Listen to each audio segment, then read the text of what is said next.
Hello, welcome back to my channel. এটা দীপানাট্যর blog. দীপানাট্যর ব্লগে সবাইকে স্বাগত। তো দিনটা ছিল মঙ্গলবার।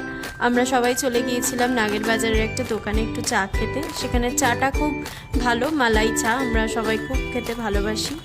তো সেখানে গিয়ে আমরা সবাই খুব মজা করে চা খাচ্ছিলাম। সবার চা খেয়ে খুব ভালোও লেগেছিল। তো তোমাদেরকেও বলবো যে তোমরাও যেন এই দোকানটায় গিয়ে চা খাও। এই দোকানটার নামটা পরে আমি ডিসক্রিপশন বক্সে দিয়ে দেবো। দেখো এখানে সবাই চা নিচ্ছে।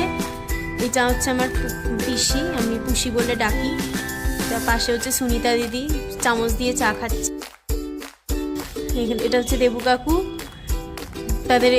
তারাই এই জায়গাটার ঠিকানা দিয়েছে। এটা হচ্ছে রাজু আঙ্কেল। এদের চা খেতে খুব ভালো লাগে, ইনফ্যাক্ট আমারও খুব ভালো লাগে।